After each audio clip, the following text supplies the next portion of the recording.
sit. We're having Frank sit before we open the gate. We are waiting at all boundaries, calmly practicing our little sit stay. He waits, see how he's sitting and waiting, and then I step out, I step back. Okay, I'm gonna have him sit a little bit closer. Sit so you can see him. He may have been in the shadow. So every boundary, he sits, he waits, you step through to accentuate the fact that this is your boundary, not his. He waits till you come back, he only passes through the boundary with you. Okay, just like that. And if he tries to rush out, just tap him a couple times, see how calm he's gotten after just a week of practicing this, because he's only here for a week with us. This is how I start the walk, and I do the same thing at the front door. Have him sit, open the door, step out, step back. He walks through the front door. We walk through the yard, have him wait at the gate, and then I have him come here, sit. This is a little bit harder for him to do. Sit at the curb. We're just about to master this little sit stay at the curb. Oh, he did it correctly. Great. I'll give him a reward for that. Good. Little reward. Once you come back next to him, do it exactly the way I did it. It's eye contact, straight down. Good. He's actually looking at you as he gets a reward. Very important. It's a subtle little detail, but it's important. Then, okay, so we had him sit at all these boundaries, the curb included, and then we're walking across the street, and I don't allow him to pull me across the street, so I walk slower, and if you have a quiet street, you can do that. There's not a bunch of traffic. And see how I'm really practicing having him go slowly. If you slow down, he'll slow down. See, that leash is loose most of the time. Okay, and then once you're on the other side of the street, sit and go, and the walk can start, but you put him in the zone, so to speak, if you start the training on the inside of your front door before you even leave your house or your apartment, and make sure he waits at every boundary. By the time he comes out here, and you even do a curb if you can, by the time he's done that, could be just a minute, 2 minutes of that until he's free to start the walk. You'll see a huge difference. And what you want, because of his issue with being having some overstimulation problems with dogs on the street, you could even call it aggression, I guess, is what was described to me. Dogs that he meets on the street when he's on a leash, on a walk. So you'll see that because he starts the walk in a much calmer way, because of the way you handle him differently, you'll see that he's easier to handle when he encounters a dog. And we're about to show you what happens when somebody's going to pop out unexpectedly from somewhere, and we're going to show you how he reacts to a dog on the street. We're going to get surprised by another dog, and he doesn't know that dog's coming. We don't have any treats. Once you start taking him out here and call him to come all the time and doing training out on the street, he won't stop looking at you, and that's really what we want. Go ahead and come across the street. So he doesn't know we got this little white dog that's very hyper coming across, and when he sees the dog, watch what I'm going to do. Oh, he saw the dog, so I'm going to say, come. I'm going to call him to me. Good. Even if the dog is really far away, and especially if he's not reacting, and as I move over there, you have to follow me. So walk around, okay? Kind of move around, just walk around, and just hold the leash with one hand, just this hand, so the dog's free, and just walk around. Come closer to us now, so you can see that Frank's pretty non-reactive to this other dog in the street. We'll get a little bit closer, but stay there. So, good. So, when we first started practicing this a week ago, go a little bit farther away and just kind of walk this back and forth. See that line in the cement there? See that? Hey, Frank. This person's name is Frank as well. This is Frank the dog. That's Frank. So see that line right there? Just walk back and forth that way, but don't lead the dog up to us. I want to keep the dog moving just so we can see that Frank the dog is not barking, pulling, going after other dogs. But you have to stay so where the camera can see you. See, we're filming this, so just stay on the sidewalk area. Okay, stay there and just walk back and forth. So I first started bringing him out here, and he saw a dog. He would make a beeline for the dog, and I would practice come. And I had already been practicing the come command in my yard and places out on the street without distractions. So see where this line is right here? See the line? Just go back and forth right there on that line, okay? just walk in that area, just so that we keep the dog moving. But obviously, Frank the dog is not having a problem.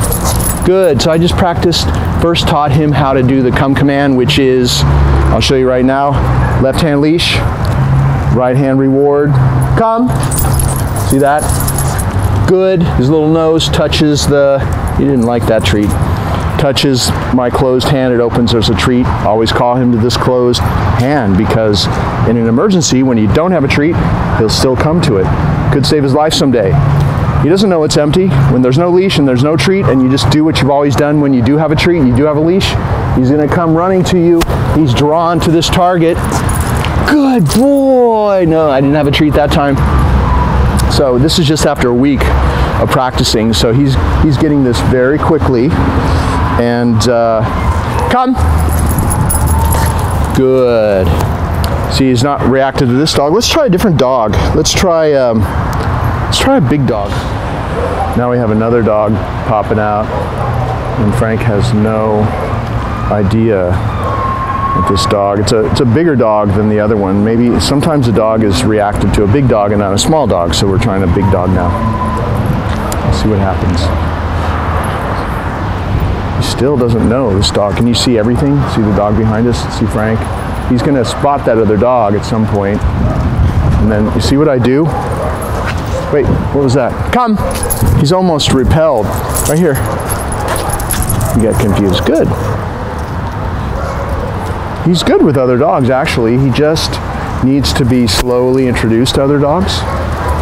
And one of the reasons that he probably is having an issue on the leash is that somebody's walking him like this and controlling him. You have to stay away, though. So always stay like that big line right there. You stay right there. Don't go across it. Go back and forth so this dog keeps moving. So the tight leash creates overstimulation and staring. You see a dog on a leash out in public, you know how Frank is. You're probably going like this. Oh, I know what Frank's going to do. Frank's staring. You're pulling away. He gets triggered to turn into a lunatic. But we've been practicing. Good job, Frank. You marked your territory. We've been practicing calling him away from a bunch of different dogs and a bunch of different situations. And like I said earlier, it's only been 1 week, so he's responded really quickly. Usually a dog with a big problem, it takes longer. Good. And right now, I'm using this like skimmed, low-fat, organic mozzarella cheese stick that I just broke into little pieces. You want to have a high value reward. When you're rewarding him, when a dog is around you, make sure that he's turned to the side or his back is to the dog. He has to turn away from that distraction to get the reward. Never give him rewards as he's staring at it. So you want the pattern to be, the new pattern that we've already practiced here, that he's starting to learn, be, oh, he sees a dog, he turns back, he pays attention to you, he chooses to turn away from that dog. It's really important that you practice that way. And you see how I'm practicing the come command, left hand leash, right hand reward, good. His little nose touches your open hand, your closed hand, it opens, he gets a treat. And his recall is getting really good. And no excitement anymore here with other dogs. When he goes back to the street that he's had a bunch of bad experiences with dogs with, it very well will be different because dogs associate behavior with, yeah, you can go back in the house now, thanks.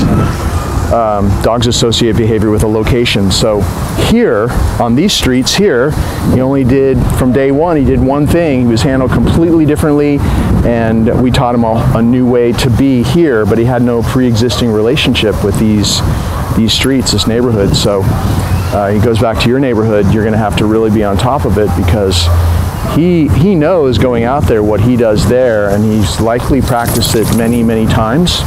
So, because dogs associate behavior with location and people.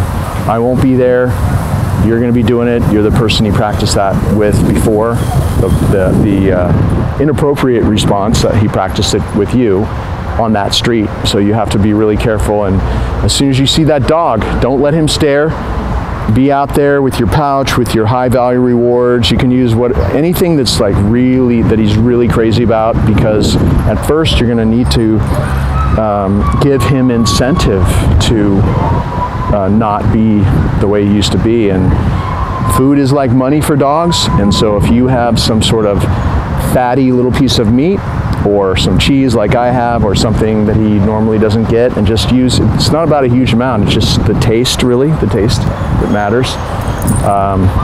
Use that in the beginning to jumpstart this new behavior that you can see how he is after a week here. And if you're really careful, things will change. Things will change quickly. Okay, let's go this way.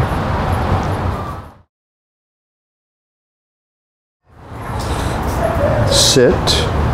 You always walk him up to his mat, have him sit, pat his chest and say, go to your mat, and then I say down. And he just learned this a little while ago. He loves this little game. He has no idea he's being trained. Good. Notice how when I said the D-O-W-N word, he didn't go right away, so all I did was, I did this. I really didn't even have to put any pressure on the leash. So you don't have to bend over and snap and point your fingers and snap or anything. Just your left foot, keep your back straight, your left foot does that, and it'll remind him what to do. But he's pretty solid on his D-O-W-N, and already can do a little downstay where he doesn't pop up. Good. And this is something that a lot of dogs can't do because they pop up when you walk behind them, but he's already doing that. And that's kind of the first, good, that's the first step of a solid downstay, just being able to accept you to walk around both ways without popping up. Notice we don't say stay because I built stay into the down. So he's just waiting for me to finish and release him, so you don't have to keep saying stay. Notice how I'm rewarding him. I'm always, no matter what I do, where I go, I always end up back in front of him, and I have a little treat in my right hand, and I swing in like this.